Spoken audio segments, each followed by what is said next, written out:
Heavenly Father, I ask you to forgive me my sins and shortcomings. I thank you for many blessings and goodness. I pray that things that are done tonight, Lord, will be in accordance with your will, Lord, and be done for the betterment of the citizens of Cochran, Lord. All decisions we make will be for the betterment of the city and the citizens, Lord. And keep us all safe as we leave, Lord. Just go with us, guide our direction. All these things we ask tonight. Amen. Flags up for tonight. I pledge allegiance to the flag of the United States of America and to the republic for which it stands, one nation, under God, indivisible, with liberty and justice for all. Thank you.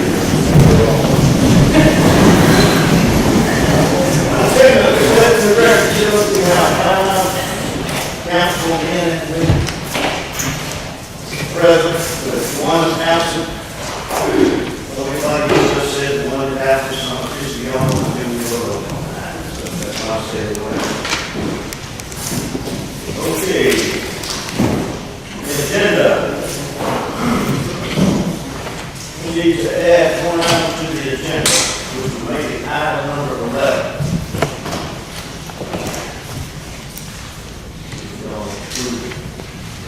Change the regular council meeting in September 2018 from September the 11th to September either the 4th or the 13th. Yeah, that'd be Thursday, 13th, whatever the council wants to do.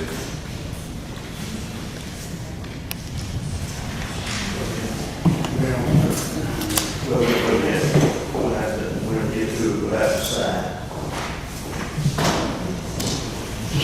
All in favor? Okay. That was an addition. Are there any other corrections or additions that need to be made to the agenda for all 2018?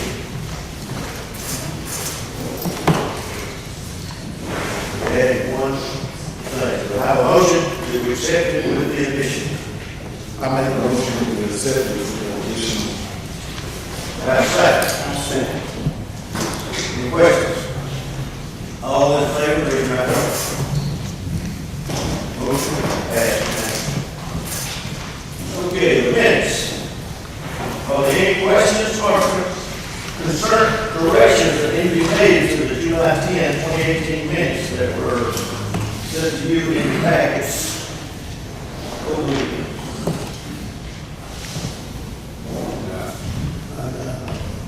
If there are no questions or corrections, do I have a motion to accept minutes? I make a motion to accept the minutes. Second motion.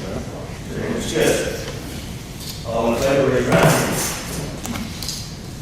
Vote unanimous. Okay, item number 1 on the agenda is consider a call for an election to fill the vacancy in District 2, Post 1, City Council seat. The unexpired term runs until December 31, 2021. Okay, that will be the secondary part of the motion, which is calling for the election. The first part of item 1 is someone needs to make a motion that we accept the resignation of Councilman Ron Hanson effective August 1st, 2018. I make a motion that we accept Councilman Rob Anderson's resignation effective August 1st. How's that? Any questions? For anybody that doesn't know, he moved, Ron Hanson moved to West Virginia, what he said in his letter, and we wish you the best. And all in favor of accepting the resignation, please raise your right hand. Vote is unanimous. Okay, now, for the other part, on calling the election. We have an ordinance calling for the election. And information on the replacement can be found, the information is in the city charter, page 2.1208B, page 8. Filled for the remainder of the term, which will be through December 31st, 2021. It will be a special election called in accordance with Georgia Election Code, Chapter 2 of Title 21 of the official code of Georgia County. After the election has been held, the swearing in can take place anytime after the state certifies the election is been correct. Or the next council meeting after the election, whichever. Okay, now the call, we have an ordinance. An ordinance establishing administrative procedures for the conduct of municipal elections in the city of Cochran, Georgia, and for appointing of election officials and compensation for same, as well as adopting other rules and regulations for qualifying, conducting, and electing city officials. Okay, here's the notice that will be in the paper. There's going to be another little paragraph added to it. I got this from the city attorney today, so we'll go ahead and call for the election.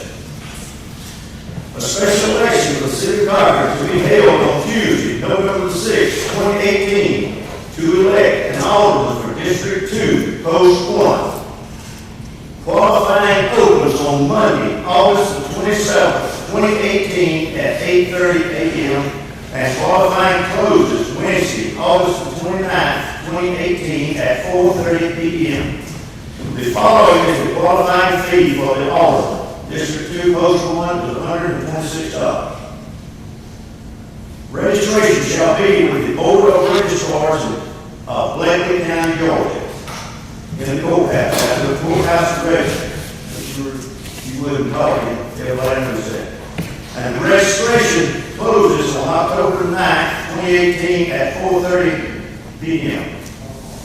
Early voting shall begin on October 15th, 2018 at the Blakely County Courthouse Registrar's Office.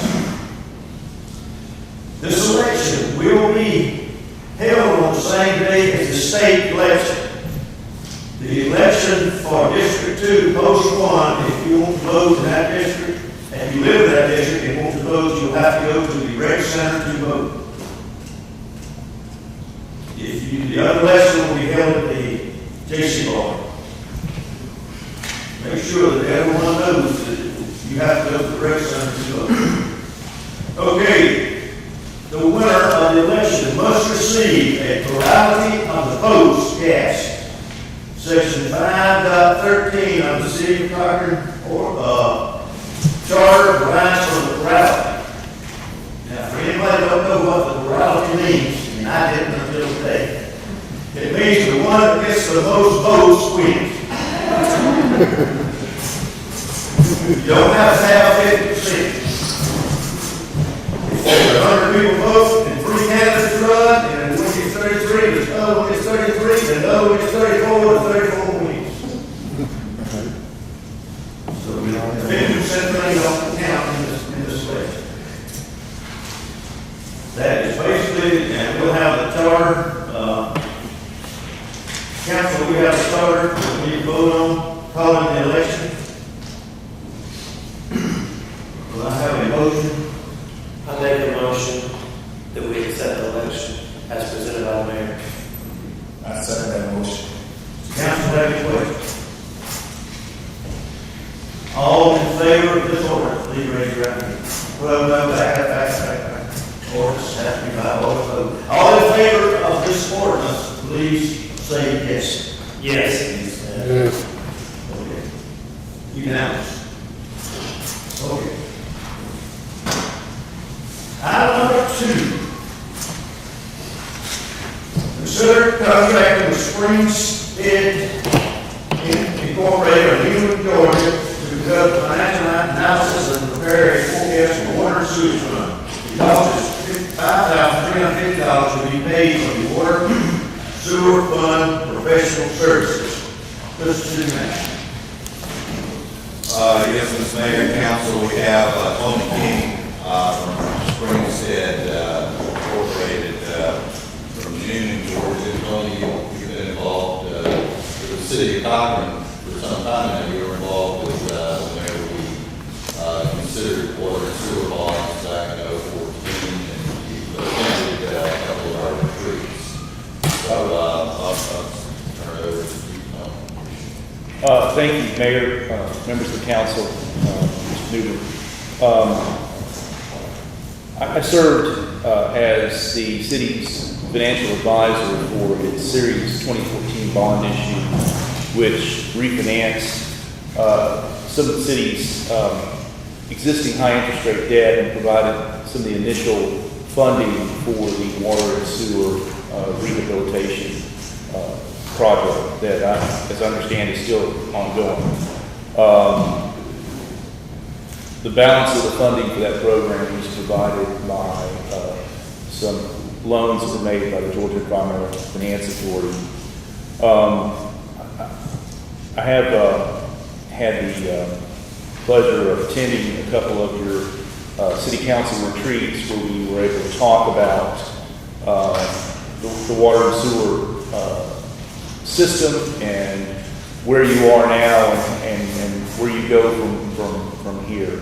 We were in a situation in 2013 and 2014 where the system needed a significant amount of work done to rehabilitate it, and that work is ongoing. And so the idea is, where do you go from here, and how do you keep from getting into the situation you were before, where you have a lot of capital needs to build up.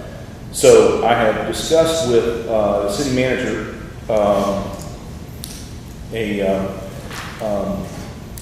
Springstead preparing a long-range financial plan for the city's water and sewer system. This is a service that our operational finance group provides. We provide these long-range financial plans for communities throughout the nation. What this plan will be is in the form of a Microsoft Excel workbook, and what we will do is model your historical water and sewer fund performance, and then project forward 10 years, and using a number of different variables and assumptions to create a plan for the water and sewer system going forward. This will be an interactive model where you can look at a number of different scenarios. You can look at situations where you have high growth in your water and sewer fund revenues, your customer growth, et cetera, or flat growth, much like what we experienced after the recession.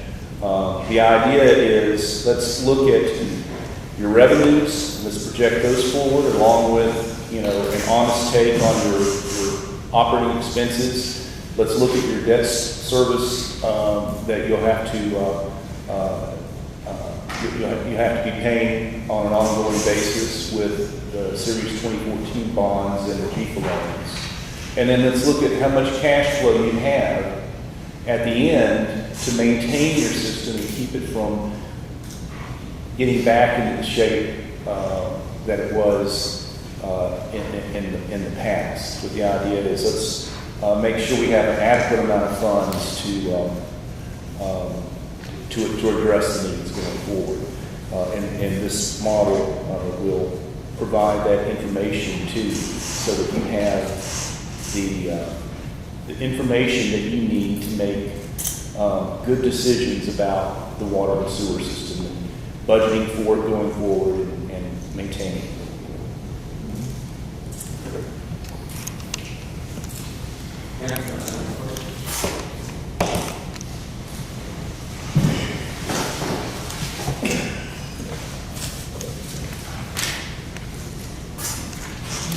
Okay.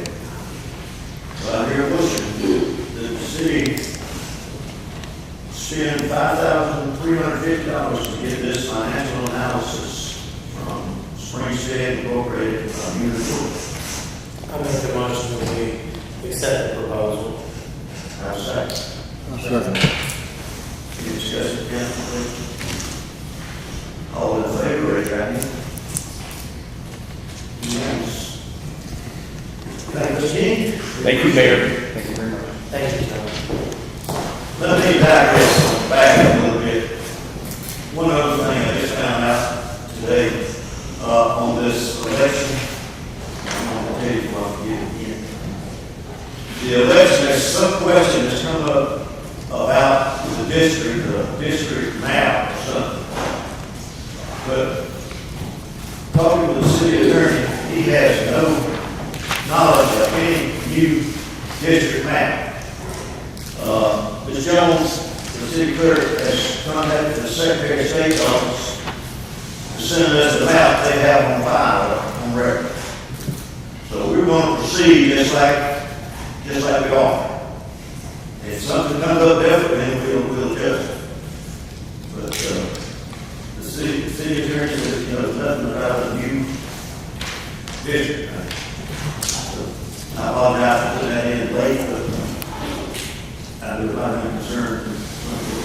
Item 3, consider contract with Florida Georgia Regional Commission from Baxter in the amount of $5,000 preparing an urban development plan, URP, for Cochran's downtown and surrounding area. Funds are budgeted in the city's administrative professional services line item. Mayor and Council, their proposal is in your packet to prepare an urban redevelopment plan for City of Cochran to include the downtown and surrounding area. This plan, actually, the regional commission just finished preparing a plan for the city of Dublin. They have several pages of the Dublin's plan in your packet. It sets forth the strategy for downtown and surrounding area.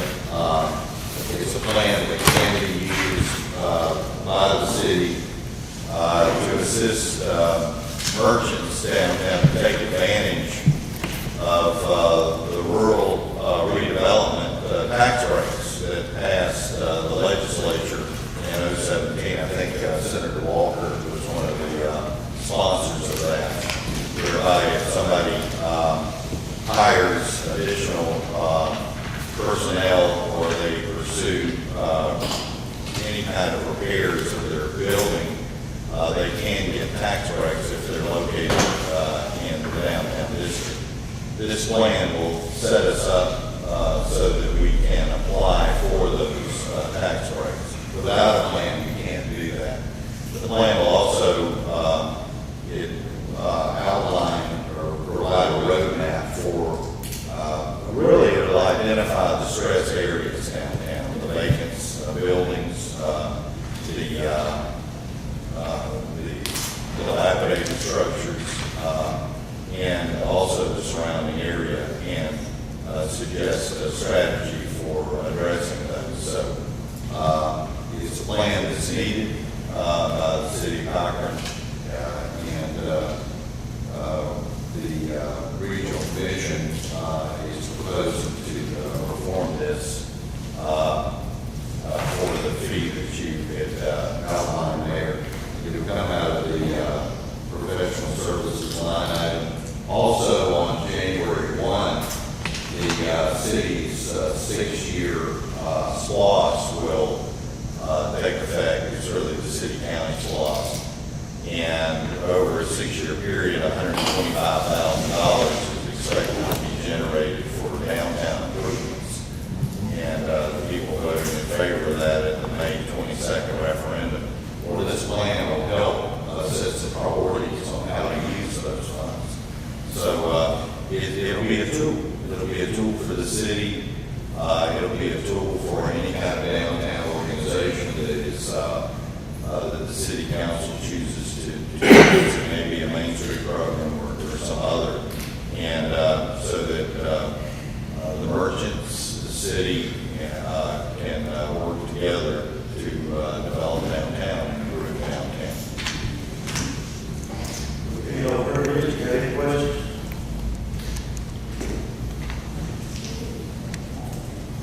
Okay, we have a motion to accept, send this $5,000 to City of Cochran urban development redevelopment plan. I make a motion to accept the proposal. Have a second. Any other discussion?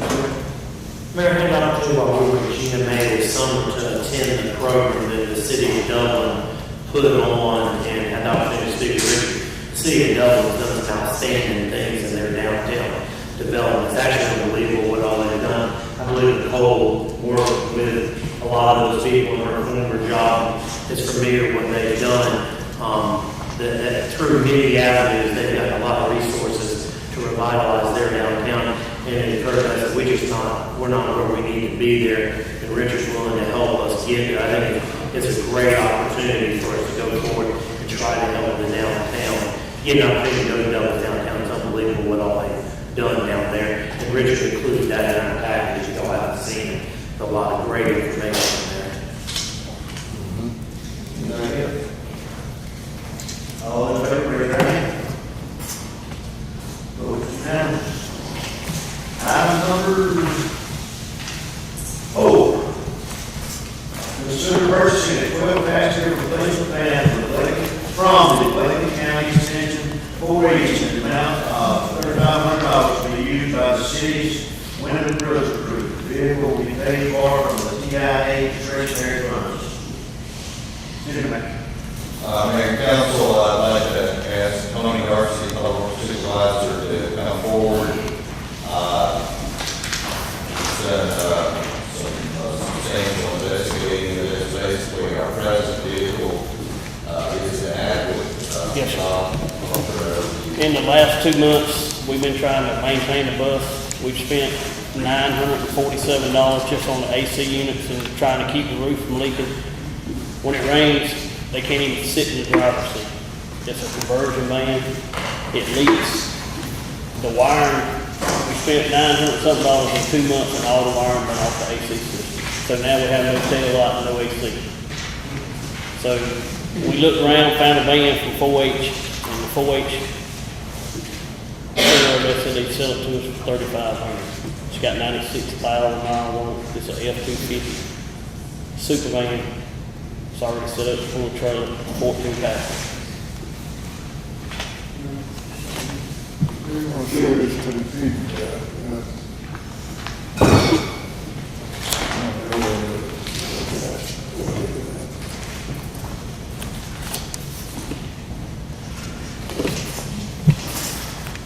All that's in the background, any questions? Mr. Carter? I'd like to,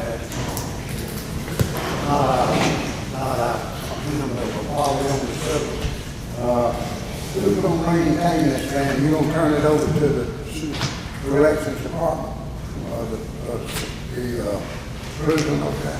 No, sir, it's an asset of the city, so we're responsible for maintaining it. I think, Tony, who's taking it out of the last account? Yes, sir. They drive it back and forth Monday through Thursday to Pulaski County, to the women's group. They drive it during the week, bring it over here on the weekend. If we need to use it, we can go get it, like for our detail that goes out and picks up trash sometime on the weekend. Chris and them. Don't want to go out to borrow a van on the weekend to do like Community detail. service, yes, we use the van Probation. for community service Yes. on the weekend.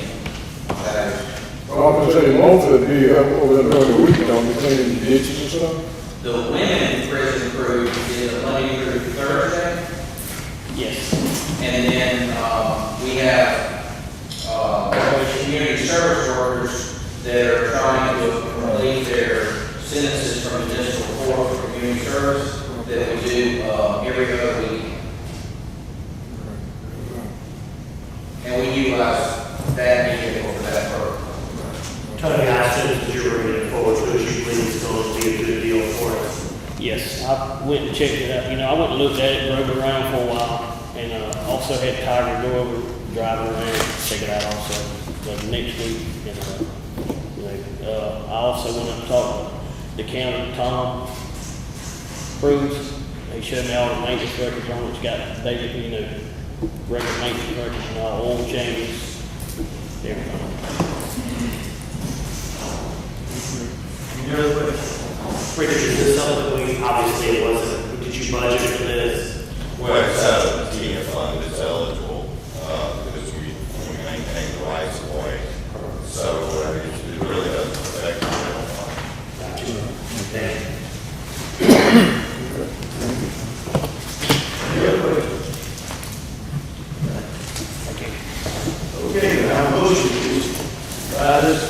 van for $3,500. I make a motion that the purchase of van for $3,500 to be reviewed by the women prisoners. I second that motion. Any other discussion?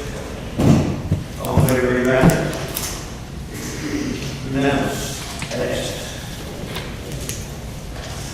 Okay. Item number 5. Consider approving a new mutual aid agreement between the Cochran Police Department and the Lincoln County Sheriff's Department. Mr. Burns. Mayor, the police chief, proposing this, for approval. Mayor and Council, you have a mutual aid agreement in front of you. That is a very standard document between law enforcement agencies, fire departments. It's not just a law enforcement thing. It's a common document that's actually spelled out in state law and sets forth the mutual aid concept. The purpose of the law is to help relieve liability off of governmental units when they respond from one jurisdiction to another to assist that agency, regardless of what it may be, police, fire, EMS, there's different types of mutual aid. And we realized recently that we did not have a current mutual aid agreement in place. And so I believe that it was a diligent thing to do to help protect the city from liability. Obviously, the nature of what we do is dangerous, and so with the types of with any type of law enforcement action, you just don't know what you're going to end up dealing with and what type of action you may have to take. And when we're outside of our jurisdiction, taking certain types of law enforcement action, I don't want to expose the city to an unnecessary liability. So this mutual aid agreement will provide, you should use the word protection. It'll provide a layer of protection to the city for liability and lawsuits and those types of things. And there is a state law that actually goes into a little bit of detail about mutual aid and the types of things that it can cover and such as that. And this agreement here is crafted just like the state law. It's actually the same, obviously with the different changes relevant to the different agencies, but it is basically the same mutual aid agreement in form that we have with the University Police Department here. And so I would ask your approval of this document for the mutual aid. You, may not be the time to bring it up, but you do have a problem with the MOU with the college, because it was signed by the mayor, and it takes a resolution to pass for the mayor to be able to sign it. We didn't pass the resolution, so that MOU up there needs to be redone, all back to here. That's true. But That's all. that may be. We just do it, but I checked on it, and we didn't sign a resolution. The mayor at the time was told he signed it. Well, just to help, We just didn't have a resolution. just to put it in perspective, the campus is inside the city, so we have jurisdiction on the campus by default. It's the campus, the college, the university that really needs that MOU with us, more so than us needing it with them. Similar thing with the sheriff's office. We need the MOU with the sheriff's office more than they need it with us, because the city is within the county, if that makes sense. So we're the ones that really need the mutual aid agreement with the sheriff's office, more so than them needing it with us. Right, exactly. So. The other way. That's the sheriff. Yes, sir. for the mutual aid agreement to be valid, both sides, both parties will have to sign that. And in the absence of that, then we would not respond outside the city limits. Any other questions? All right, I have a motion to approve this memorandum of understanding. I make a motion that we approve memorandum of understanding. Any other questions? All in favor, raise your right hand. Motion unanimously approved. Thank you. Yes, sir. I think I've got the next one too.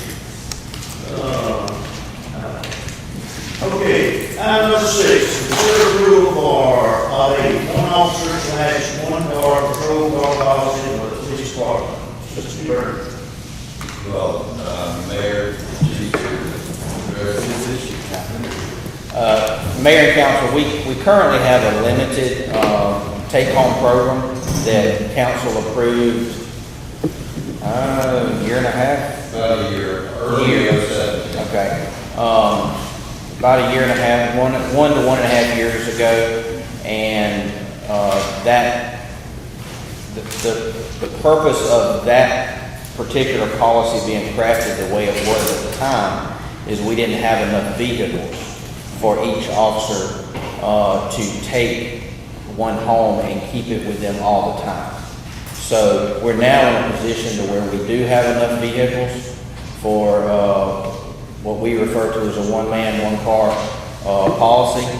And so I'm coming back before you asking you to approve what you can call it different things, but a permanent take-home car policy.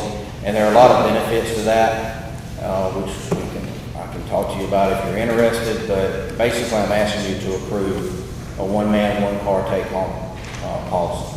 Now, it will still have the limitations on it. They can't drive it just anywhere. Can't drive it to Forsyth or anything like that. There's a 30 air mile radius on the policy, and so we want to keep it reasonable.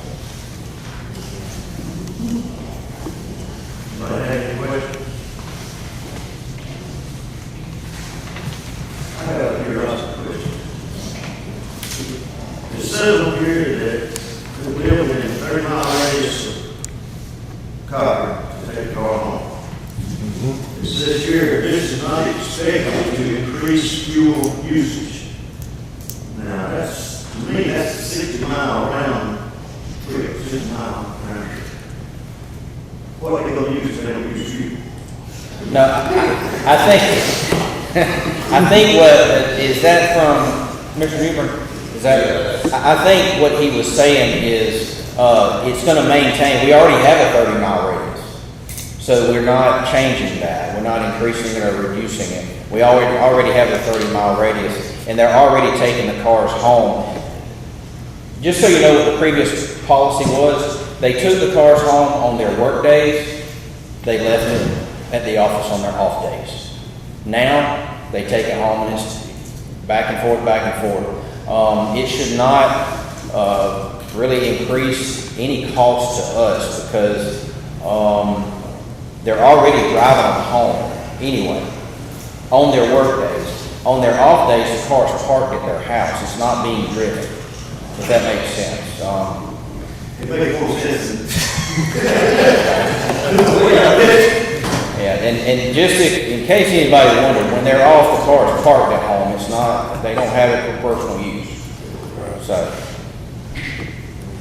How's that distributed? That sometimes that car wants somebody's house, tree falls on it. our insurance covers that. Yes, sir. It's the city of Cochran's vehicle, and our insurance policy will cover that vehicle anywhere in the 50 states. So, Well, that's I mean, that, it's supposedly, I'm going to be somewhat fuel. you find it, let me know. All right, but I have a motion that we allow this policy, one officer, one car, take home. I make a motion to accept the chief policy. Second motion. Any discussion? Okay, all in favor, raise your right hand. Unanimous. Thanks, Thank y'all. Okay, item number 7. Consider approval of the contract with the Georgia Emergency Management Agency, GEMA, for a $65,955.77 GEMA reimbursement to the city for expenses incurred by the city during Hurricane Irma last September 2015. Mayor and council, this is actually money coming into the city, not being spent from the city. So, Chief Knowles, you address this during the work session. Address now. Okay, just to summarize again, you have the packet with the 48 pages long. We just gonna have to, I'm asking for you to approve for us to accept like a contract with GEMA to get paid. That's all this is. So FEMA gets the money to GEMA, and then GEMA distributes it to each county or city. So that's just how it works. As I spoke in the work session, the different exhibits on here are really projects that break down between debris removal. So that means everything that fell during Hurricane Irma and anybody, a citizen brought to the side or was in the roadway. We had to pay for that to be towed off to the landfill, so that's a cost for us.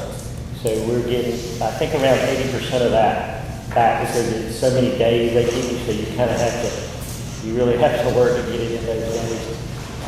So that's part of this. When we had the backhoe, it broke down over around Wood Oaks. There we go, thank you. And we paid for that repair, so we'll get a percentage of that money reimbursed back, and then any overtime. So when Chief Tolley and myself both brought in folks extra for that day, so we're getting reimbursed, and then the time that I say I put into this. So getting paperwork and scanning and everything. So all of this is, we're not paying anything, I say free money, but it's reimbursement. So, do you have any questions? Okay. Do I hear a motion? I make a motion that we accept a contract that the chief proposed. How's that? Any other discussion or question? All in favor, raise your hand. Unanimous. Item number 8. Consider purchase of a 70 horsepower tractor and a 10-foot attachment mower for the public works department. Purchase is from the Georgia State contract and funds will be paid from 2013 road splash.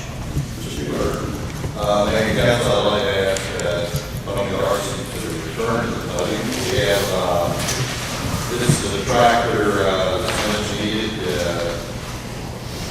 by the city. It's to replace the 50 horsepower that we're now using, and so this is all the state contract. So it's already been the bidding has already been handled by State Department of Administrative Services. Tony, do you want to describe the new model? It's just a New Holland 74 horsepower tractor, 10-foot bush hog. Reason we're needing it, the tractor we got now is like a 45, 50 horse. It takes them a week and a half to cut the airport. So that's gonna need a lot of time for right of way and stuff, so we're trying to update so we can cut right of ways faster, cut airport faster, and just more time matter, so. But our other tractor is 20 years plus, 20 years old, over 20. So, I think we put 2 engines on it in 3 years. So, we're needing a better tractor, bigger tractor, more horsepower. Will you still be able to keep the old one, or are you getting rid of it? We're gonna keep the old one, because there's some of our, sewer lines and stuff, right of ways, that we can't get a 10-foot bush hog in, they tight right of ways, so we'll just use it to cut, What size did you say the old one was? It's a 5300, it's like a 45 horse, and it's What's got it's a 6-foot bush hog. But the new tractor, the 75, is also capable of, it could pull a bad wheel if it needed to. It's a good tractor. What's the estimate on the cost on it? I don't see any cost on it. That was $36,797.14. How much? $36,797.14. Without the state contract, it's over $50,000 for the tractor and the mower. There's a significant savings under the state contract. There's actually over $15,000 savings. The tractor's got $11,000 savings. Am I reading that right here? Yeah. That here, tractor savings total is $51,950. Yeah, it really did. The city used to contract with, John Deere place, Aldenville, and lease a tractor. I looked at one after they took it back, after the lease was over, it looked still a little bit, out here.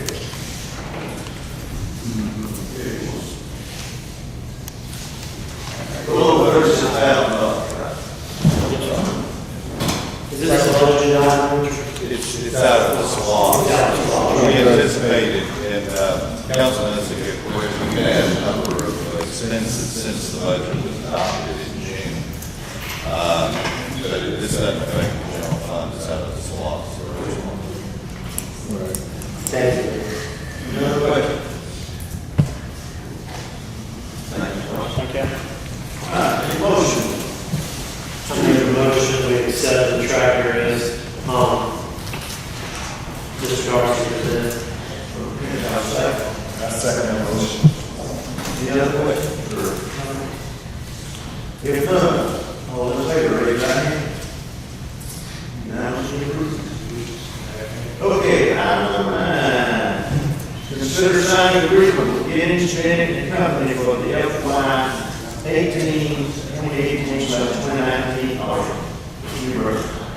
Mayor and Council, this, council has enacted an engagement letter with Giddings Bennett every year. They're getting ready to, prepare, the city's financial accounts for the audit. And I think, John Giddings met with, Bonnie Raphael, finance accountant, today, actually, to begin this process. And council approves this engagement letter. We'll be meeting with them soon, also together with our auditor, so we can have a plan in place for the Giddings Bennett to do the consulting work and for the auditor to complete the city's audit in a timely fashion.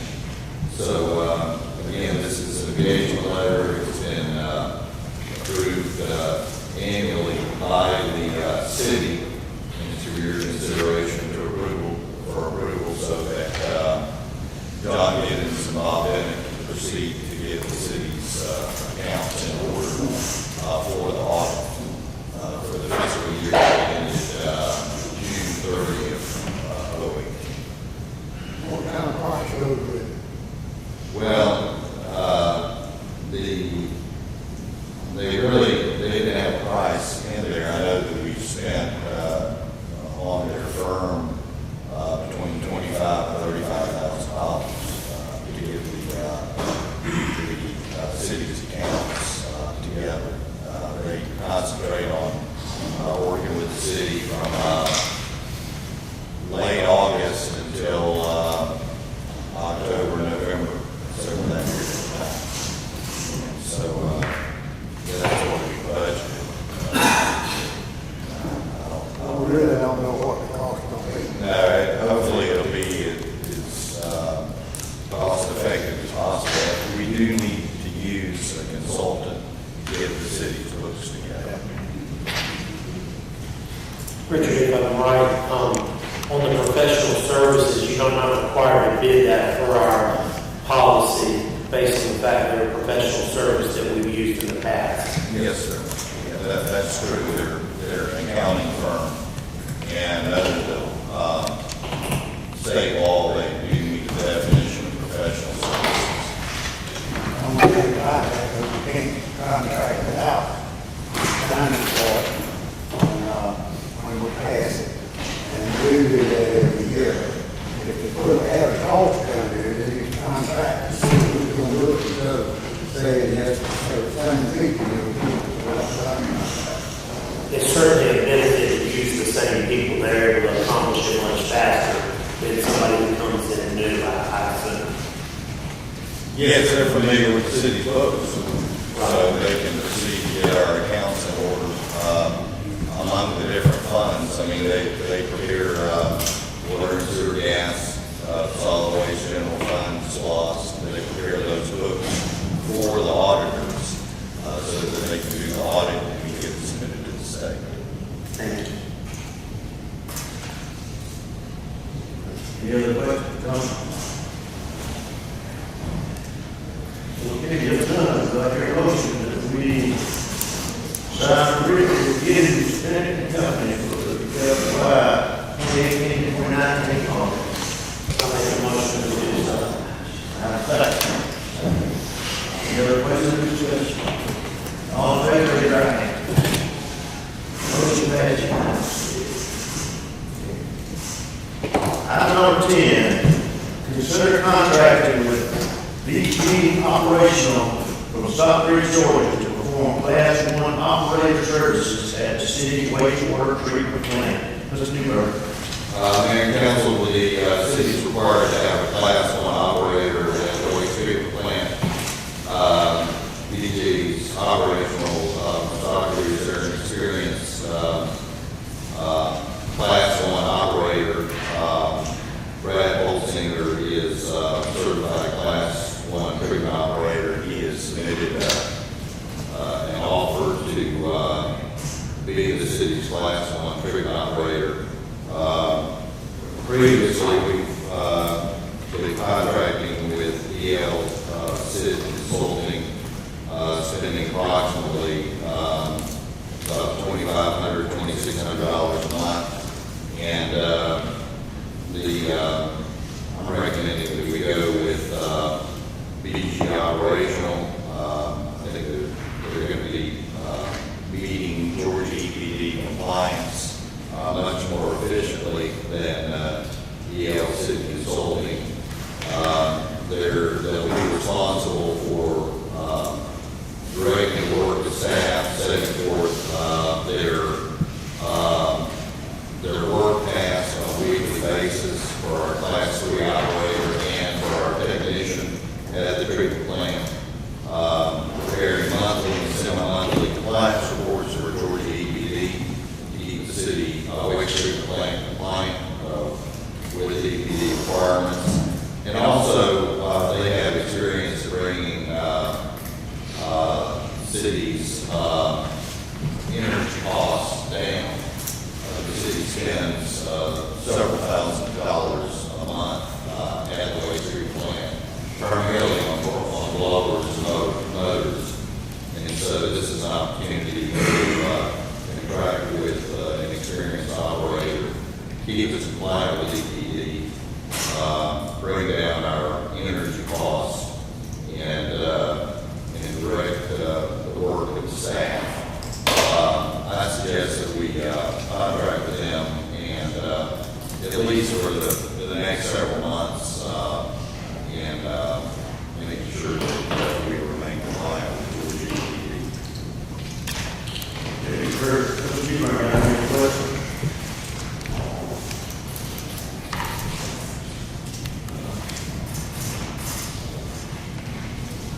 Okay, no question.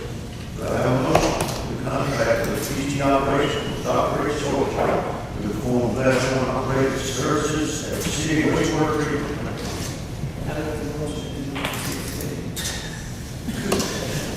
Have a second. Any other discussion or question? All in favor, raise your hand. Unanimous.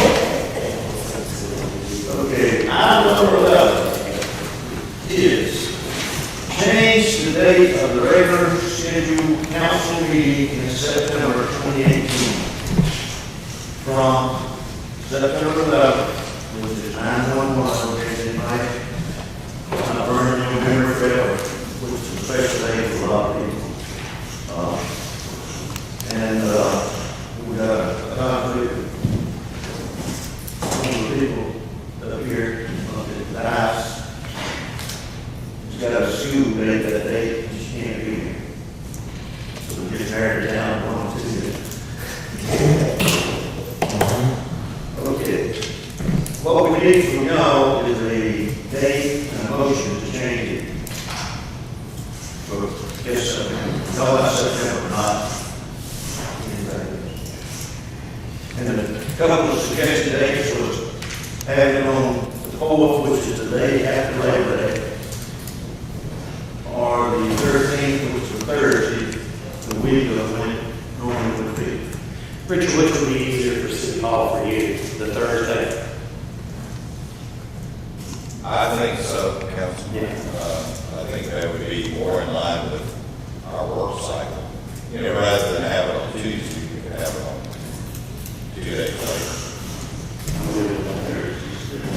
Okay, we have a motion.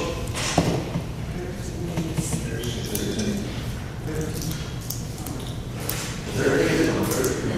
Okay. I had to look up to what's the. We don't have it on Thursday, so. Okay, but I have a motion to change the regular scheduled council meeting from September 11th to Thursday, September 13th. I make a motion to do that. Have a second. No discussion. All in favor, raise your hand. Motion has passed. So remind everybody, the next scheduled council meeting, regular council meeting will be on Thursday, September the 13th. We'll probably see you here again. Okay.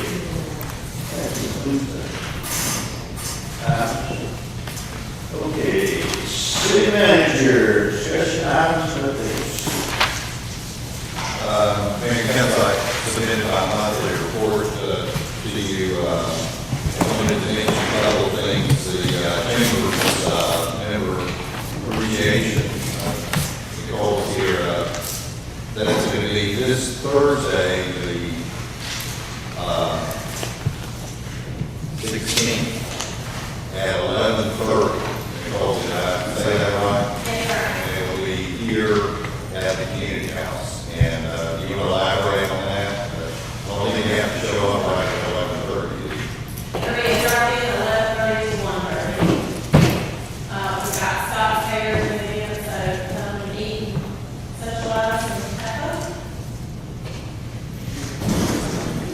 Okay. Also, the city's Georgia initiative for community housing assessment will be conducted soon. We'll be meeting with Dr. Brooke Miller's class Thursday at 9:30 at Walker Hall. She has some volunteers lined up, local students, who's going to help the housing team conduct a housing assessment. And the housing assessment will be focused on a couple of low and moderate income areas of the city to assess houses.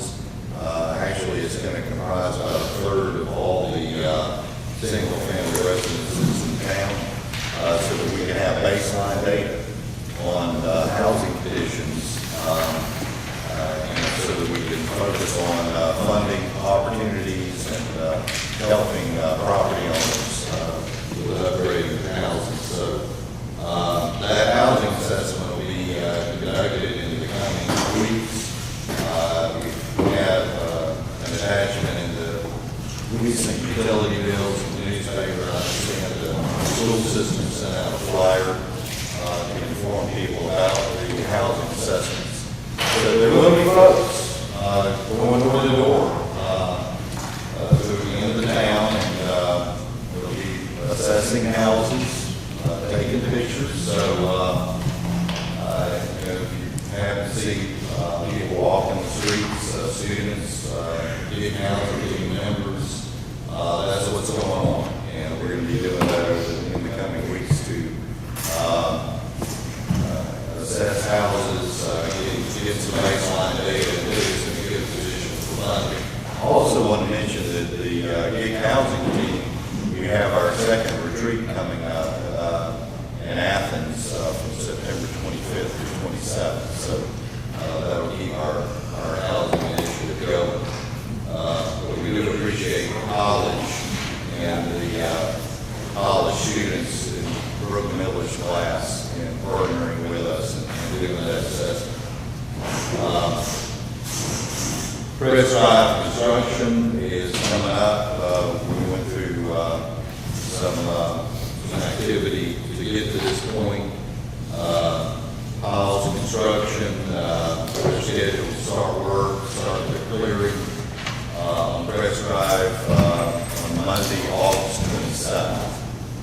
So that'll be coming up soon. A couple of things are jetter truck for the water department, water and sewer division, that's been bid out. The AWAS weather tower, which is paid for with 85% federal and state money. That, as I understand it, was actually is being erected this week at the airport. And the airport authority is helping oversee that. It's a 40-foot weather tower just being placed there. Also, several months ago, the council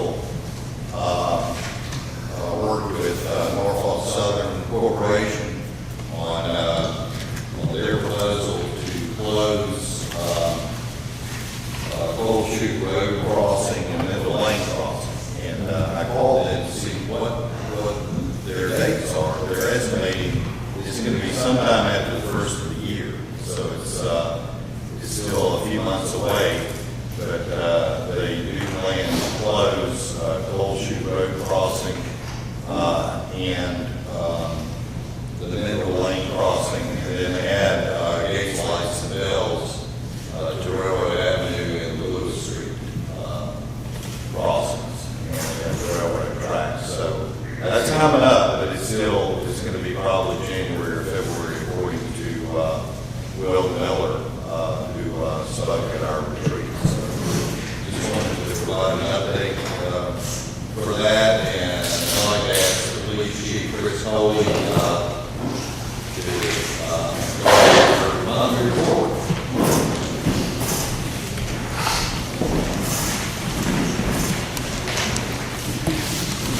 Any questions about my monthly report? Tell us about accident. Sir? Tell us about accident. Friday night? Yeah, I only heard, discussions in the coffee shop. I just wonder what happened. We had a vehicle pursuit Friday night, and there was one officer pursuing a vehicle, another officer responding to assist with that pursuit, and it was right here at Peter and 4th Street. They came up to the intersection at the same time, and the driver had a choice, left or right, and he drove left and pretty much head on into the responding officer, and then fled on foot and was caught a minute or two, very, very quickly after that. And told the car out. I'll know tomorrow. The adjuster is coming in the morning, or sometime tomorrow, I assume in the morning, and I should know tomorrow if, how they're going to deal with that. But I will tell you that it should not cost us. I mean, I don't know what the end result's going to be as far as their determination, but we were not at fault in the accident, so. Did the other part have insurance? Yes, they did. And that's what we're pursuing. I spent a couple hours today dealing with that, and we're pursuing a claim against that insurance policy. Any other questions? Just wanted to point out a couple of things to you. I wanted to answer a question that came up at the last regular meeting that I think you asked about the municipal court budget, it appeared, I guess, from the documents that you guys were looking at, that the municipal court may have been over budget on, well, the overall budget, but specifically there was one line item, I think, that you were asking about, and it's the professional services line item. And I wanted to give you an explanation as to what that actually is. On paper, it does look to be over budget, but it actually is not. The add-on fees that we're required by the state, or that the state requires to be added on to municipal court citations when they're processed through the court, we anticipate, which is pretty much just a guess, but we anticipate what that cost will be on a year-to-year basis. Add-ons are typically a percentage of a fine. Some add-ons may be a set amount like $5 or $8 or $15, but most add-ons that the state mandates are usually percentages. And so you never know from one year to the next what that's going to equal.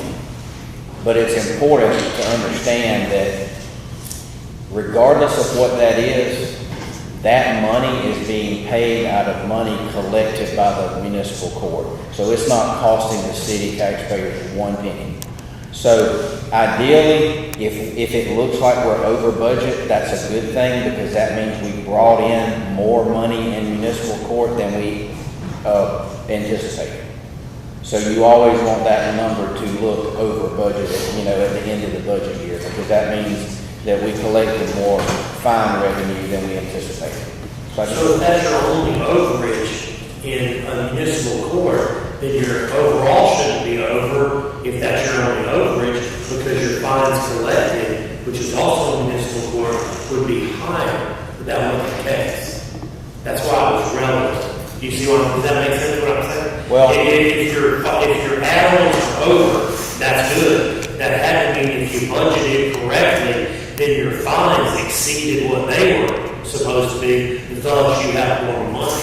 But it didn't appear to be that way. Well, I don't know exactly what documents y'all were looking at, since I wasn't here, but you have expenses and you have revenues.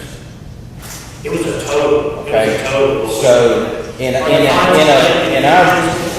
or is that your budget? Are fines collected also in the municipal court section? no, That's general fund. they're in the general fund under admin. So that's why it was. That's why you didn't see it with it. Exactly. If there's another line, it's over. Yes, Okay. if those revenues collected were actually in that same budget that you're talking about, That's right. it would not appear to be over. Gotcha. But those revenues are in the general fund, and they're tracked under is it under admin? Yes, under general fund revenue. Right. And so you kind of got to look over here to see what's going on over here. So I wanted to just mention that, because I wasn't here to help explain Kind of that. stuck out, the number was so high, over. Yeah, and it just means we brought in more fine revenue than we anticipated, so it didn't cost us anything. I also just wanted to publicly recognize and thank, publicly acknowledge to you guys and thank Bill and Vicki Cheek with Hartman EMS. They were very generous in providing a donation to the police department to help us purchase active shooter equipment. And I wanted to bring that to your attention and just recognize and acknowledge that in a public setting. And we're very grateful and appreciative for that. We'll be utilizing that equipment for years to train for active shooter and other types of events for our officers. And finally, I wanted to let you know that the city received a go forth letter from GEMA for a generator project for all 4 of the municipal water wells. And we submitted an application to GEMA back several months ago, and we got a response. We received a go forth letter, which means we've cleared the first step, and they basically kind of set those funds aside for us. There's another project, there's a step 2 before we get the final award. but we applied for generators for all 4 water wells in the city. The total project cost was estimated to be about $210,000, and we were very fortunate that they selected us for that. The city's, it's an 85-15 match, so the city's portion of that will be somewhere around $30,000 out of, a $210,000 project. Pretty good deal, but we've still got more work to do. We're in step 2 now, phase 2, and there's more work to be done on that application, and we have until the end of the month to meet that deadline, and hopefully, I anticipate everything should go fine, and we'll be able to have that generator back up at all of our wells, so we won't have issues during hurricanes, tornadoes. Anytime the city's without power, our water wells will be operating. And so just wanted to bring that to your attention, let you know where we are with that, and hopefully we can come back to you in the future and tell you that it's been finalized and that's another project we can do. So, thank you. Fire Chief Kevin Knowles.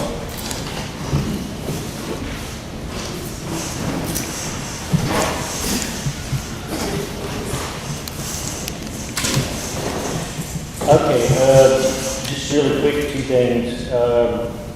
We did some live fire training we completed just recently, so that was excellent. And if you came out, that's pretty much our department that was there. So it went well. The weather got on us quick, so we kind of had to rush it up a little bit. It went well. If you have any questions on the monthly report before the last. Well, the only other thing I was going to tell you is we're starting the student firefighter program that we started. We went to move-in day on Friday to help move in the students. I think we did more marketing than we did moving in, but that was fine. It went well. Between Monday and today's Tuesday, so 2 days work, we've had 33 folks apply from the school year, so it's going good. So.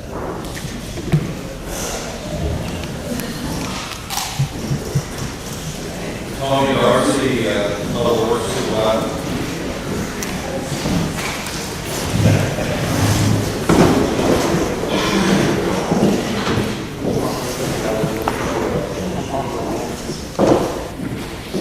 Any questions on the monthly report?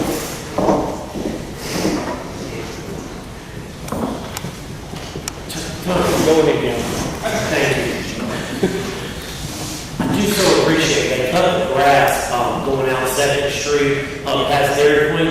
I never really understand why they don't come up to the road. It looks so good with all they cut, and then they don't come up to the road. And I know you asked for an engine. I'm sorry, but maybe if there's a tractor, you can get up there. Yeah. And somebody will John, that's the plan with the new tractor. Kind of get off in there, because a 10-foot's going, he can ride kind of level, and a 10-foot to kind of reach over there. It looks so much better than you just notice the road's not. Such a bank in front of Dairy Queen, I think you can. Will your new tractor do that? It'll get the road right away, but that bank on the opposite side of the ditch, I have to let somebody else get on the lawnmower or something, or do it with weed eaters and stuff. The lady president, when they get called up, they get to take care of it. And also when your schedule, I know y'all have a schedule or you try to have, the weather's been terrible. The sidewalks coming down 2nd Street, they look so bad. Some people keep them good and it looks good from the spot. And then there's a spot where they don't keep it. And I know it's our right of way, and we give everybody else, to cut their grass properly. We really need to, Richard, and I know y'all will get it when you can. But on 2nd Street, on the sidewalks coming from the road up, there's places that are just really overgrown. Some places are in good shape, but some are not, when y'all get an opportunity. Thank you for all you do. Thank you.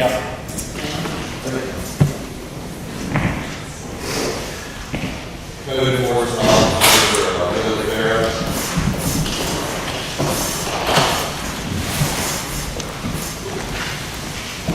Mayor and Council, you have my report. Just to give you a quick update on the service station. We We've completed the model rebuilding, we still got 2 more to go, and that's because of asbestos being present. And we are working on getting it abated, and we can proceed. And also with the tree canopy, right now we're over in District 2, so, as I've been talking to everybody, just if you have areas, just let me know, and we'll make sure we get it taken care of. Thank you for all the work that District 2 too, Willie. It looks really good. You have a question?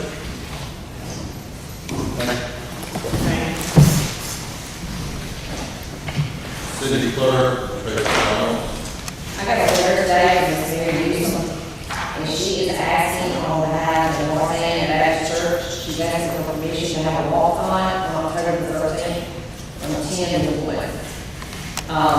And it gives the locations and everything, I'll use the police department at the y'all allow her to have this walk on the same October the 13th.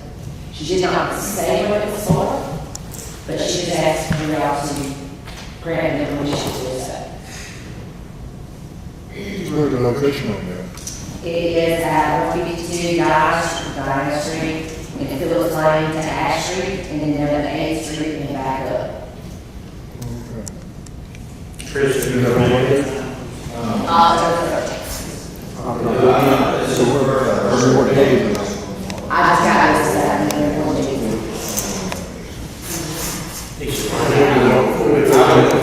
I would ask that you know what the purpose of it is before you approve it. I would recommend it to you. Yeah. That's on Saturday.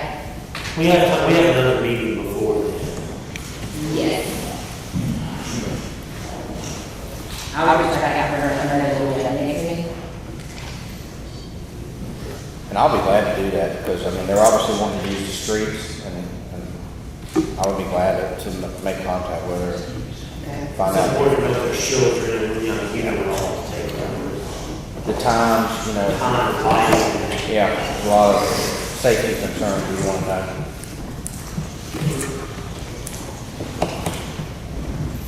That's all I have. I'm sorry. Lonnie has the finance board for the month. Oh, he was definitely trying to hide something there, Ron. He was, I'm a little bit more hard now. Wow, I got out of this.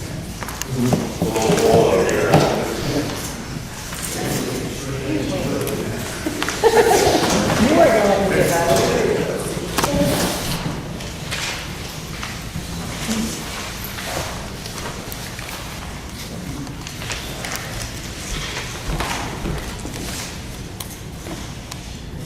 I also wanted to update y'all on the question that you brought up last meeting about the daily receipts account.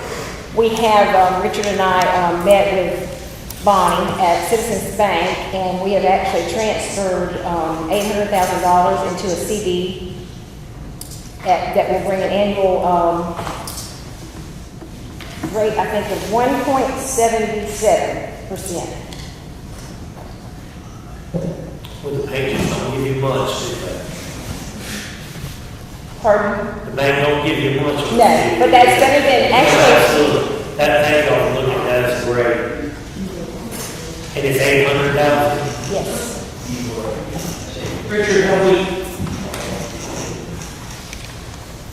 on the last, you got a copy of the report you gave us?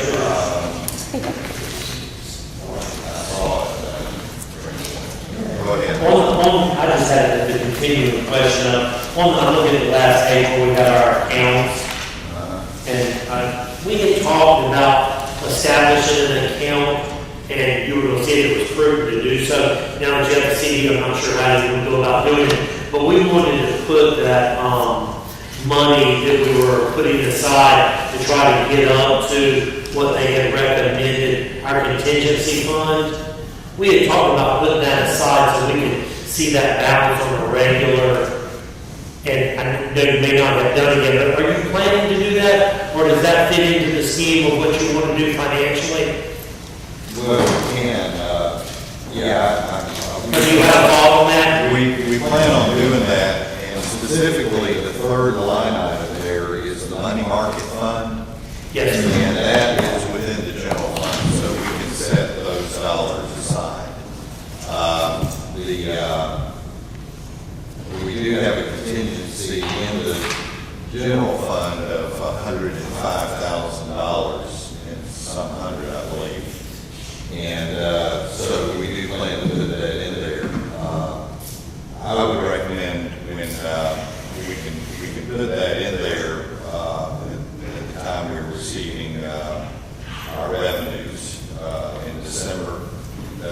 the most opportune time to put it in. If, that would be great, and if we, and correct me if I'm wrong, but if we're going to soon get back our results from our last year's budget, if we have monies, you know, we're not real sure exactly where you're at. You know, say we had $200,000 excess, could we put that in our contingency fund from last year's budget? Yes, we could, and then slowly build that up.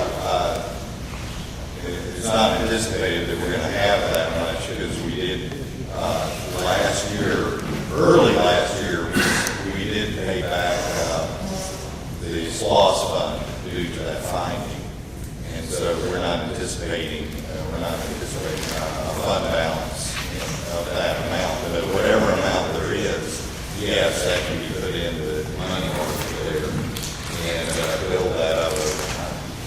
And we had talked about possibly putting the railroad money, earmarking that to go to our contingency fund when we first started talking about that money.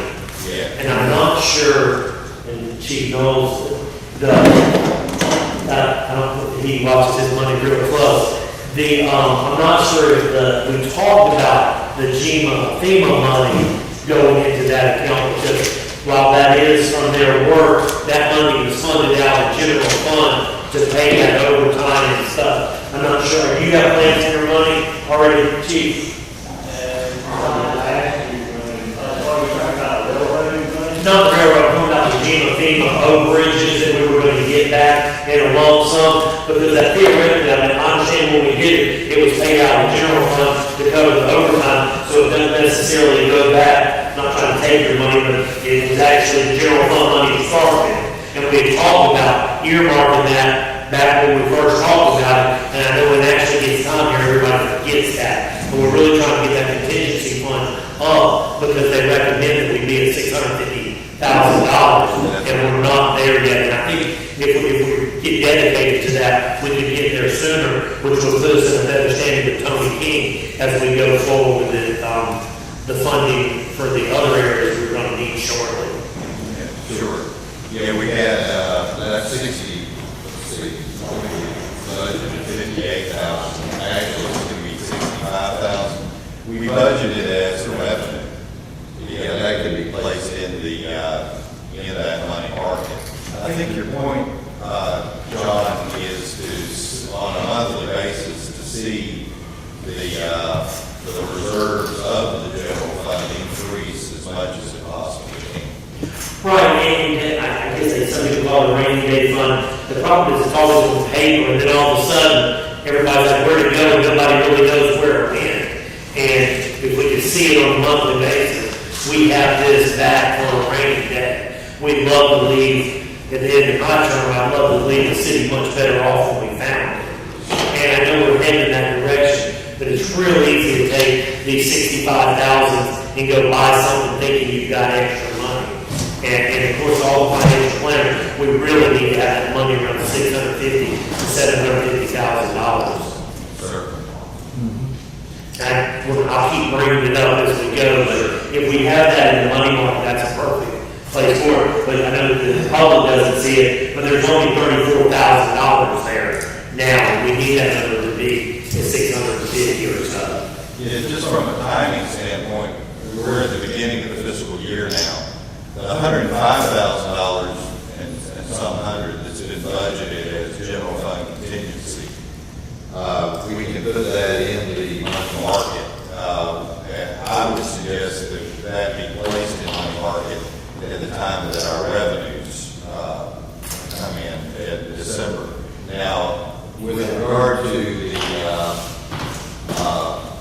FEMA reimbursement, Chief, we're going to be signing the contract tomorrow morning, but it could be maybe December sometime when the money becomes available. I mean, you know, or it could be maybe before then. It's Senate bill, so it could be 3 weeks, it could be 6 months. I mean, it's just whenever they get their financial problems to do it. Typically, Martin would say it's every 30 days before they change. So 30 days, you can say, maybe, let's say Monday, next Monday, so if you look at September, that gives us a year that we've been working on this. And all those checks, it's not gonna come as a lump sum, it's gonna come, you know, the exhibits that we're talking about, each one of those are gonna be separate checks. Now, you're gonna get 2 checks in the same envelope, which is kind of strange to me, but that's just how it's looked at. But it's 65, I mean, it be around 65. If you were able to take, Chief, if you were able to leave that 800,000 in there for a year, you know what the dollar, what is that dollar amount that we would make on it? I haven't actually calculated that. How much would it be? I have not. And it was About 1 point, 50,000. It'd be how much? About 50,000. $50,000. No, about 50. 15,000. It was 1.87. 1.77. 1.77. 1.7. Thank you so much. Okay, anybody got any questions? Thank you, gentlemen.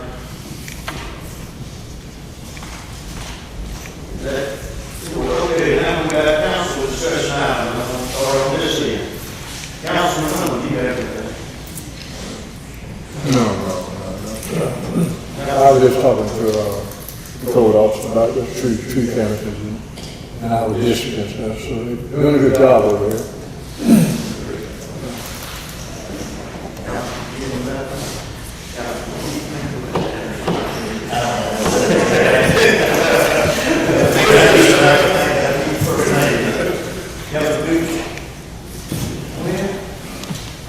Mr. Newman, is there the work order has been done for the pole on 6th Street in front of Mr. Stubbs' house?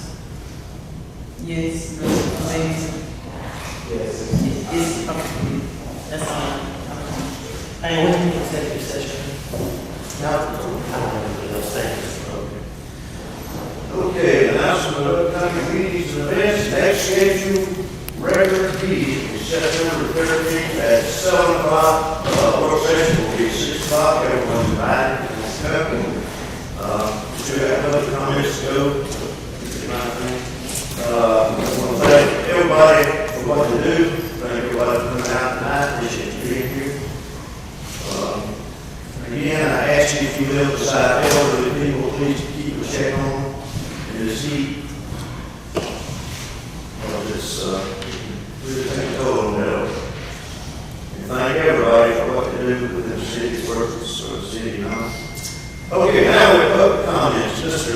Edwin, Peacock, can you I ask that you give your name and your address? Before you start. My name is Edwin Peacock Jr. I live at 244 Crest Drive. And I'm here as a concerned citizen and about the safety of other citizens. And there's a product that I would like to inform y'all of that it's a new product that I think may save a citizen's life and may provide a tool. I contacted them, talked to the man a couple of times, and I told him about the city council. I'd like to propose it. And he says, I got just what you need. I'll send a package. So he addressed all of y'all in a package of this item. This item I'd like to talk about is a product called Defensia. It is a less than lethal weapon. It is a multi-purpose weapon. You can do various things with it.